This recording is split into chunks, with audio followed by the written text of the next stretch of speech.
Olá a todos, eu sou Ariadne Gattolini, editora-chefe aqui do Jornal de Jundiaí, e hoje eu vim trazer um tema. O inverno está chegando, os nossos moradores de ruas estão aí pela cidade, e eu vim trazer esse tema: como é que nós vamos fazer o acolhimento dessas pessoas em situação de rua durante esse período, e falar um pouquinho também sobre a reordenação que o Estado vem passando, o município de Jundiaí também vem passando no atendimento social. E para isso eu trouxe de novo minha querida amiga Luciane Mosca, gestora da UGADES aqui de Jundiaí. Seja bem-vinda novamente. Acho que você vai começar a bater cartão aqui todo mês. O que você acha? Olha que bacana. Obrigada, viu, Ariadne? Obrigada ao JJ, né, pela oportunidade de falar mais uma vez sobre assistência social, um tema que é super sensível, né, principalmente agora que a gente está chegando nesse momento das noites mais frias. E é interessante a gente poder tirar dúvida, esclarecer as pessoas o porquê que a gente faz, qual é a atuação da assistência social, né, o que tem mudado nos últimos anos. Então, eu gostaria de agradecer mais uma vez, Mas viu? você percebe que a pauta de assistência social ela tem aparecido mais? Porque as pessoas estão falando muito de segurança pública, e não dá para falar de segurança pública sem falar de assistência social. E eu leio muito sobre isso, e eu fico assim extasiada quando eu vejo, puxa, as pessoas estão falando mais, os políticos estão debatendo mais, porque antigamente a assistência social era caridade, né? Eu acho que a pauta social ela tem ganhado muita força aí nos últimos anos, principalmente porque a gente tem saído muito da lógica da caridade para a lógica de garantia de direitos, né?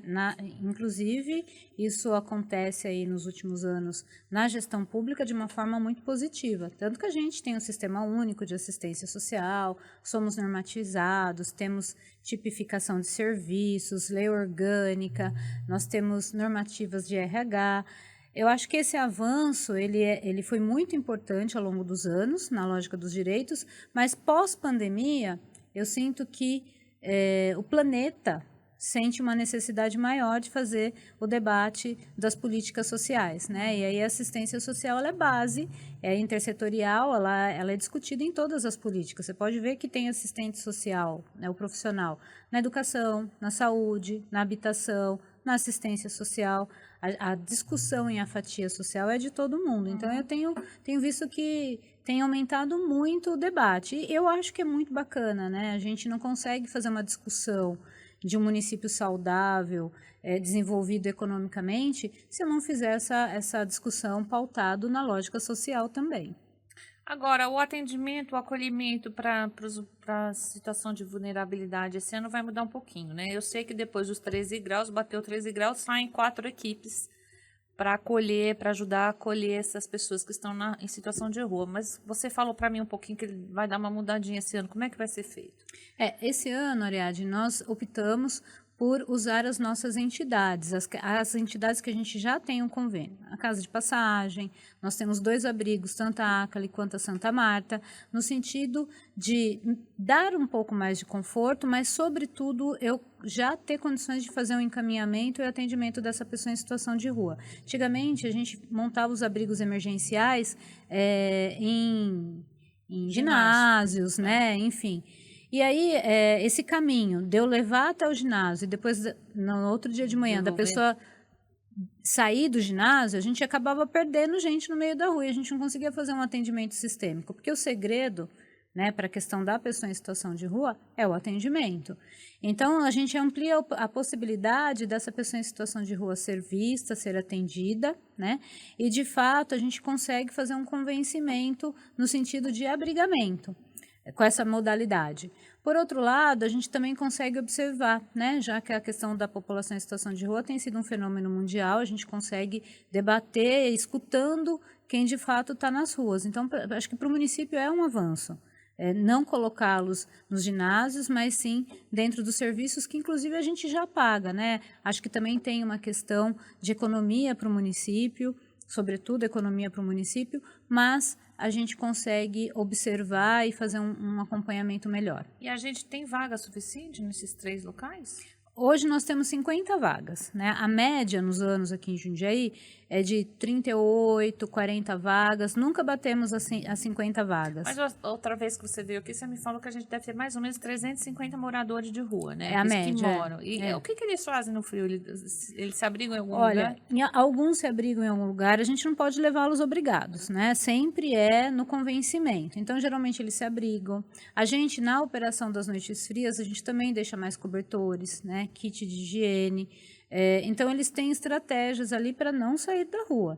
A gente consegue, eu acho que até uma média razoável para Jundiaí, em torno de 38, 40 abrigamentos, daqueles que já estão há um período, que geralmente já estão mais inseridos no atendimento social no município.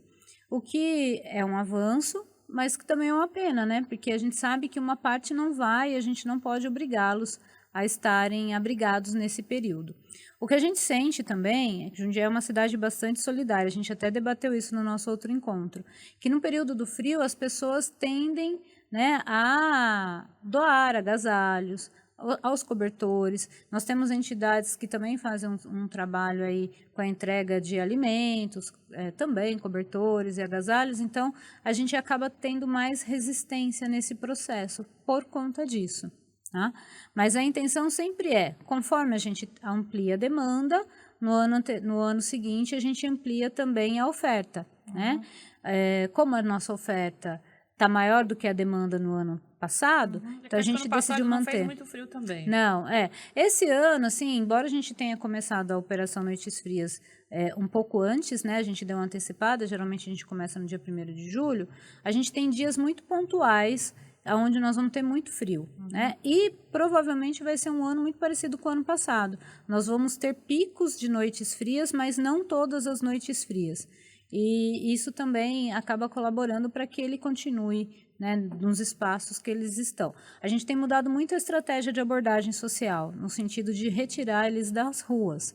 Então, esse momento também, para a gente, também vai servir aí como monitoramento, né, desse novo modelo e da forma que a gente vai iniciar esse processo de abordagem novo no município. Qual é essa abordagem? O que muda? Olha, a gente quer muito daqui para frente incentivá-los para que eles tenham novas oportunidades, que eles possam, acho que, reacender aquela vontade de ressocializar, de estar inserido dentro dos espaços sociais. Né? Geralmente, as abordagens são muito pontuais. A gente oferta os mínimos sociais, são os documentos, alimentação, um banho quente, o retorno familiar, mas de forma muito pontual. A intenção é que a gente tenha um olhar um pouco mais de acompanhamento contínuo, sabe?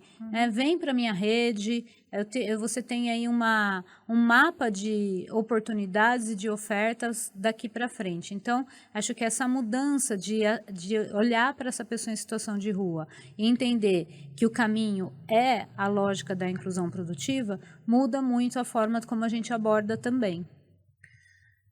Inclusão produtiva para quem você não tiver que mandar para a saúde, né? Com doença mental, drogadição.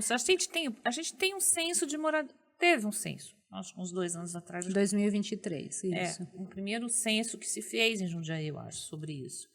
Qual é a percentual dessa população envolvida com droga, com álcool, doença mental? Você tem isso mais ou menos mapeado? Olha, em torno de 80%. São muitas pessoas. Então, daí também entra a saúde junto. Sempre. Assim, as pessoas perguntam de quem que é a pessoa em situação de rua, porque você abriu, né, o podcast falando, olha, a segurança pública anda muito junto com a assistência social. Sempre vai isso andar. Pra gente, né? Para os agentes de segurança pública, não. E, assim, de quem que é essa população em situação de rua? Ela é de todo mundo, né? Ela é de uma gama grande de políticas sociais. Ela envolve a assistência social, porque a gente promove os mínimos sociais. Ela precisa da saúde, né? Porque a grande parte dessa população, de fato, né, tem uma questão com a saúde mental, mas, sobretudo, a questão com álcool e drogas. A gente envolve a política de habitação, de moradia, porque eles estão em situação de rua, porque eles não têm casa, né? Sim. A gente envolve aí políticas de desenvolvimento econômico, quando a gente fala de inclusão produtiva, mundo do trabalho. A gente envolve políticas que a gente chama de complementares, que vão desde a mobilidade urbana, porque eles andam por toda a cidade, né? Então, até a infraestrutura e zeladoria da cidade. Então, todo mundo precisa cuidar da pessoa em situação de rua. E aí eu acho que isso também nos traz um pouco da reflexão de que não dá para tirar de um dia para o outro, né? Eu sei que tem um fenômeno grande, é uma questão muito sensível, ninguém quer, né? Ninguém quer na porta de casa. Não vai se tratar, ela não vai de repente virar a chave e sair da rua, exatamente. Né? Então é ilusão, a gente acredita ilusão. nisso, né? Nós não podemos fazer as internações compulsórias e a gente não pode obrigá-lo. Então, a maior estratégia é no convencimento e na minha rede de ofertas. E no processo de sensibilização, que tem que ser contínuo o tempo todo. Porque, como 80% são drogaditos, alcoólicos, né? Os adictos, a gente chama que são pessoas que já estão há muito tempo ali em espaços de uso, você precisa da saúde mental. Aí a assistência não consegue alcançar, né? Porque aí é um processo de acompanhamento e de tratamento também, para quem aceita.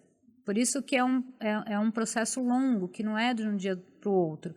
E aí a gente tem estratégias que nos ajudam a organizar a rede para fazer o atendimento. Uma delas, né, é sempre sensibilizar e conscientizar em torno das doações espontâneas. As esmolas, gente. Exatamente, porque senão fica muito difícil, né? A pessoa, quando ela procura ajuda, ela vai procurar porque falta algo. Né? E a gente não pode esquecer que quem está em situação de rua perdeu todas as referências sociais. Então, o fato de não tomar banho, o fato de passar o tempo todo alcoólico, né? Ou mesmo em territórios do uso com a questão das drogas, o fato dos pequenos furtos, o fato dele não ter mais nenhum tipo de relação social com as pessoas, acaba acontecendo porque ele está há muito tempo ali, ele perde. Então, quando a gente oferta o serviço, a tendência é que essa pessoa comece a trabalhar novamente o espaço do sujeito de direito, a ressocialização familiar e comunitária e outras, né, estratégias para a reinserção dele quanto ser humano. Quando ele tem a doação espontânea, fica muito mais difícil, né? Porque as coisas chegam de uma forma mais fácil. Não que a rua seja boa. A rua nunca vai ser boa, sempre vai ser muito ruim. Mas quando chega até lá, ele não precisa fazer o movimento, né, de buscar. Então, a gente agora quer fazer esse momento. Para não dar esmola, né? Olha, eu acho que a melhor forma de conscientizar é afirmar para a população jundiaense que o serviço existe. Porque muitas pessoas não sabem, né? As pessoas ficam muito sensibilizadas e devem ficar mesmo, eu acho que a gente não pode esquecer disso, mas é importante saber que a gente tem uma rede grande de serviços, né, que são pagas pelas pessoas que vivem aqui em Jundiaí, pela população jundiaiense, e essa rede está pronta para acolher. E aí eu preciso da ajuda da população, né, das entidades assistenciais, das entidades religiosas, porque, como eu disse, a pessoa em situação de rua, ela é de todo mundo. Então, quando eu tenho essa organização social e coletiva das entidades, da sociedade civil e do poder público, eu tenho muito mais sucesso na organização dessas pessoas. Você está pensando em reorganizar o atendimento social feito por essas outras entidades, que não está ligada nem é conveniada a você? Né? Eu sei, são entidades religiosas que acabam oferecendo a cesta básica, um oferece uma sopa. Como é que você convence essas entidades assistenciais para entrar num, sei lá, um programa? Eu penso, Ariadne, que o objetivo de todas as entidades, né, para além da ideologia religiosa, é garantir a vida e a dignidade para essas pessoas, que é o mesmo objetivo do poder público. A gente também tem esse objetivo, né? Claro que num alcance aonde eu tenho outras ações com outras políticas sociais.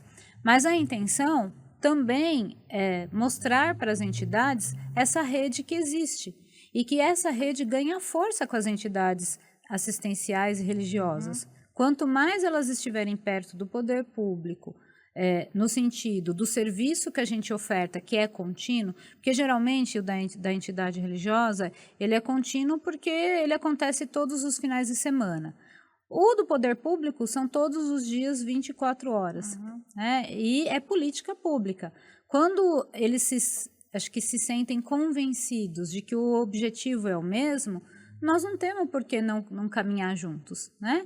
Então, acho que a intenção é trazer para as entidades que o nosso objetivo é o mesmo, promover a dignidade, o bem-estar e a ressocialização. A gente também quer que eles tenham uma melhora e uma mudança de vida.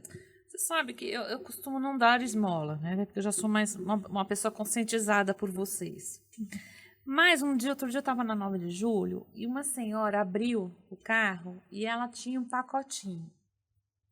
Esse pacote eu vi que ela tinha comida, bolachinha, ela tinha um agasalho. Só que ela embrulhou no papel celofane. E ela ofereceu para o morador de rua. Ela falou assim, você não aceita? Ele chorou. E eu estava atrás no carro e vi isso. E eu falei assim, eu fiquei pensando ali no meu carro. Falei, existem tantas formas da gente olhar, né? Porque ela abriu o carro. Ela olhou para ele, o senhor aceita o que eu tenho para te dar? E ela tinha um cobertor também. E ela fez isso, assim, não foi jogando, né? Porque eu também já participei de um monte de doações e as pessoas, às vezes, doam lixo para as entidades e para o poder público e tal. E eu achei tão interessante esse movimento dessa senhora e o movimento do rapaz que recebeu. Porque ele ficou sensibilizado com o que ela fez. Então, eu acho também que a gente também tinha que discutir que tipo de esmola que a gente oferece, não é só o dinheiro, né? Não, eu acho que, e assim, se a gente parar para pensar bem, né, o ato de doar foi bacana, né? Eu sempre repito, o doar ele não é errado, só que doação sem informação acaba rompendo um ciclo de cuidado. Sim. É isso que acontece com a pessoa em situação de rua. Mas eu acho que o momento onde ele sensibilizou foi a forma onde ela parou tudo para olhar para ele enquanto exatamente. Pessoa, quanto sujeito de direito. A pessoa em situação de rua é invisível. Sim. E a gente eu vou falar muitas vezes por mim, eu também tive que aprender. Se você passa do lado da pessoa em situação de rua, você vira a cara, né? Você não quer olhar, você não quer enxergar. E aí tem muitos motivos, desde o medo, por conta da segurança, né? Desde que você não dá conta mesmo de ver aquela pessoa que está na pior situação de que um ser humano pode estar. E ela parou tudo e olhou para ele. O que a gente tem conversado muito nessa mudança socioassistencial é que eu quero muito a população jundiaense comigo como voluntário. Vamos começar a olhar para ele, falar que ele tem condições de sair daquela situação e estar inserido em outro processo. Olhar como gente, né? Olhar como gente. Porque a esmola não dignifica, né? Não, a esmola não dignifica. Mas você olhar para aquela pessoa sabendo que você pode oportunizar, né, um outro caminho, aí sim, eu acho que essa é a medida. Então, quando ele chora não pela doação, porque ele vai receber outras doações, a gente sabe que é da dinâmica. Ela olhou para ele, mas ela porque ela abaixou e ela parou tudo para olhar para ele. Quantos deles querem isso? Né? Quantos deles? E, assim, a gente tem muitas histórias que envolvem a vida das pessoas em situação de rua. Nós temos pessoas em situação de rua, nós temos engenheiros, nós temos médicos, enfermeiros, advogados. Eu tenho pessoa em situação de rua que fala 2, 3 línguas. Nós temos músicos. Sim. Então, há muitas histórias ali atrás, né? E eu acho que o maior processo de doação é quando você doa a dignidade, quando você olhar, a talvez oportunidade. Seja doar o olhar, né? Eu acho que é nesse sentido. Acho que uma cidade consciente olha para este sentido. E eu preciso organizar as doações, né? E aquilo que eu acho importante para mim enquanto ser humano, num lugar onde eu sei que o serviço acontece de forma contínua. Porque é igual dieta. Se eu faço dieta só de segunda-feira, não funciona, né? É a constância. A questão das políticas sociais também, a gente precisa de constância. Então, quando a gente traz todos esses grupos, os voluntários, o poder público, a segurança pública, para olhar para a pessoa em situação de rua, a gente tem muito mais condição de resultado. Agora, Lu, eu tenho lido bastante coisa e eu tenho visto movimentos políticos até movimentos políticos, inclusive do governador Tarcísio de Freitas, com o lançamento do programa Superação. Eu acho, na minha análise, que todo esse movimento que se está fazendo pelo social, aqui em São Paulo, principalmente, vamos falar só do estado de São Paulo, ele vem porque a segurança pública falou assim, não dou conta, não é um problema de policiamento mais. Eu tenho que fazer outras ofertas para as pessoas saírem da condição. Aí já não estamos mais falando de situação de rua, eu estou falando de vulnerabilidade social. E para mim, quando eu vi ontem o Tarcísio falar, ele falou assim, não é mais a discussão entre ensinar a pescar e dar o peixe. Isso é uma discussão superada. Eu falei, acendeu uma luz verde, eu falei, opa, estamos avançando. Nós estamos avançando, porque pela primeira vez eu vejo um programa ser lançado para 2 anos, né, de acompanhamento da pessoa durante 2 anos, e a gente tentar promover, né, porque normalmente, inclusive o programa federal, né, ele dá o dinheiro, mas ele não tem o background de escola, creche, de alimentação correta, de educação, quer dizer, é só o dinheiro, né? Como é que você avalia isso? Você acha realmente que depois da pandemia a gente tem mudado o olhar ou ampliado esse olhar? E você também acha que é por causa da segurança pública que a gente está... Olha, eu acho que a segurança pública, ela é a base de discussão, né? Todo mundo quer estar seguro, né? E aí, quando a gente fala de vulnerabilidade, a gente sempre tem uma tendência a marginalizar a pobreza. Acho que isso é um ponto. Por isso que a segurança pública, ela está sempre em torno das discussões de vulnerabilidade social. O que eu penso é que, de alguns anos para cá, né, com todos os programas sociais que já foram lançados, inclusive com os programas de transferência de renda, a gente conseguiu observar melhor essa necessidade dessa família, né, e desse indivíduo que está vulnerável. E a gente entende que, como qualquer outro indivíduo, existe um compartilhamento de público, né? Se você parar para pensar, a pessoa vulnerável, a família vulnerável, a pessoa em situação de rua, ela não é só da assistência social. Não. Né? Porque ela também é da saúde. Ela é, né, da educação. Ela é da educação. Então, a gente precisa integrar tudo quanto é política para que a gente pense a questão da vulnerabilidade. Tá? O que tem acontecido agora é que o Estado de São Paulo, né, acho que por meio de uma escuta bastante qualificada com os municípios, que é importante dizer que quem fica com a conta é o município, né? Por meio dessa escuta qualificada, começou a entender que a gente precisa de mais ações. Não dá para a assistência social, ela, sozinha, dar conta do caos da cidade, né? Porque, sim, todas as ações e todas as angústias de uma cidade permeiam a assistência social, né? E a pessoa mora no município, né? E a pessoa mora no município. Então, pensando nisso, a gente retomou um debate que é antigo. Eu acho que o governador foi muito feliz de olhar para isso, no sentido de que a gente tem um tripé social para cuidar dentro das políticas assistenciais, né? E não assistencialistas, sobretudo, é isso. É mudança de olhar, né? Aonde é óbvio, se aquela família está vulnerável, se ela está inserida em algum espaço de múltiplas violências, eu preciso acolher. Eu preciso proteger aquela família, né? Quando antigamente a gente falava, eu preciso dar o peixe, porque ela está vulnerável, né? E a gente, quando fala de vulnerabilidade, muitas pessoas não entendem esse contexto. A gente está falando de famílias com renda per capita até R$218. Ou seja, se eu tenho 4 pessoas na minha família, eu tenho uma renda mensal menos de R$1.000. Isso é onde a gente começa a fazer a discussão da vulnerabilidade, tá? Bom, se existe isso, então essa família ela precisa de mais. Num primeiro momento, eu vou proteger, eu vou acolher essa família para que ela esteja protegida socialmente, né? Neste processo, em algum momento, eu preciso pensar a questão da distribuição da renda, porque se essa família está abaixo da renda per capita de R$218, com uma renda no município, como Jundiaí, que o aluguel custa R$1.500, por exemplo, R$1.000. Então, ela tem quase renda zero, não é? Então, no primeiro momento, eu acolho, porque ela precisa das proteções sociais, aí eu preciso pensar a distribuição dessa renda eventual, não é uma renda para o resto da vida, né? Mas até que a gente consiga, que ela consiga se recuperar, tenha acesso, por exemplo, ao mundo do trabalho, tá?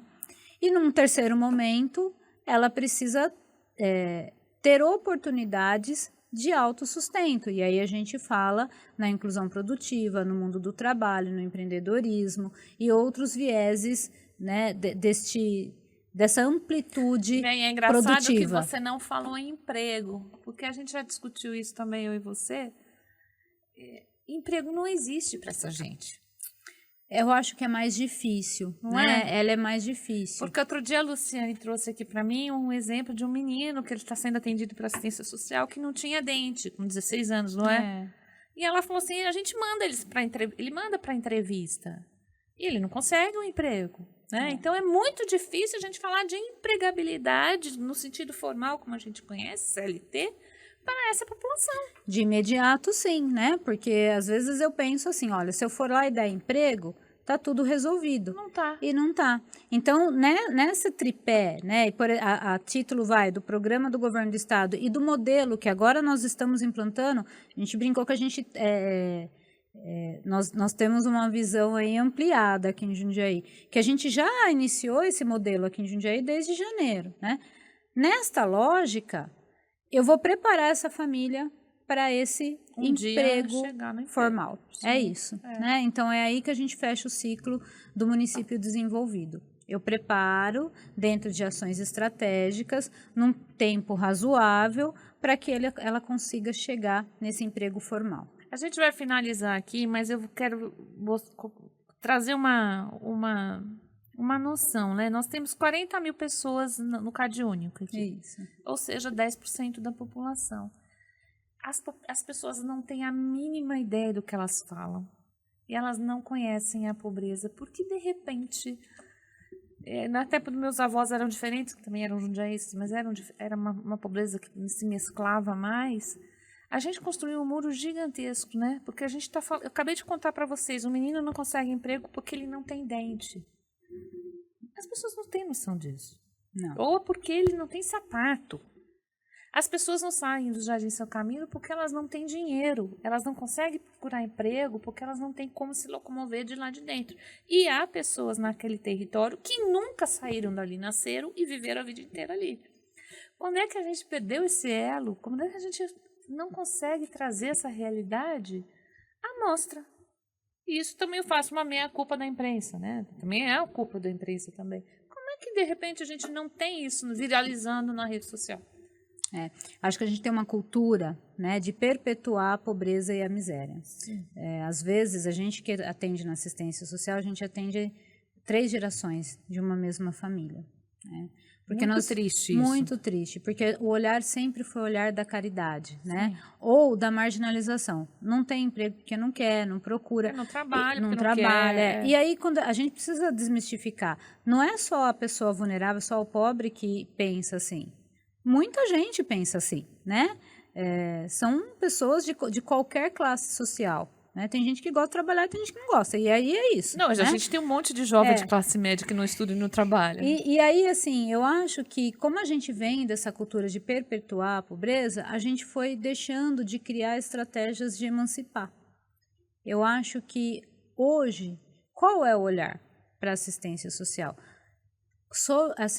Sobretudo, eu protejo. Esse é o papel principal. Vou proteger. A gente agora nas noites frias, a gente faz a operação para proteger a vida, porque a gente não quer que ninguém morra de frio em pleno 2025, né?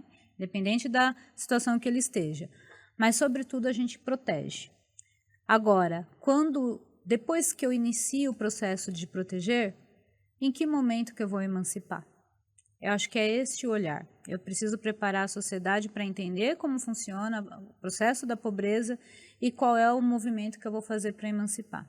E aí, políticas públicas consolidadas, políticas públicas integradas, né, com um olhar na lógica de garantir direito e de emancipar, faz com que aquele município ele seja muito mais desenvolvido. Na verdade, a gente está querendo quebrar um elo, que é uma corrente ligada lá na escravatura, né? Exatamente. Nós precisamos romper um elo que a gente foi perpetuando essas pessoas no lugar que elas estão, que é quase uma escravidão. E aí, assim, acho que olhar para as famílias, né? A gente precisa desmistificar um pouco o olhar. Eu não gosto nem de chamar elas de usuários, assim. Nem elas gostam de ser chamadas de usuários da assistência social. Aquela família, aquela mulher, aquele homem, em algum momento trabalhava, era Sim. produtivo, né? Alguns jovens não foram oportunizados, não conhecem o outro lado da moeda. Então, quando eu, né, coloco à luz as oportunidades, né, e de que ela também pode ter acesso, aí a gente começa uma mudança de fato cultural, social e coletiva. Eu acho que esse é o caminho. Muito bom.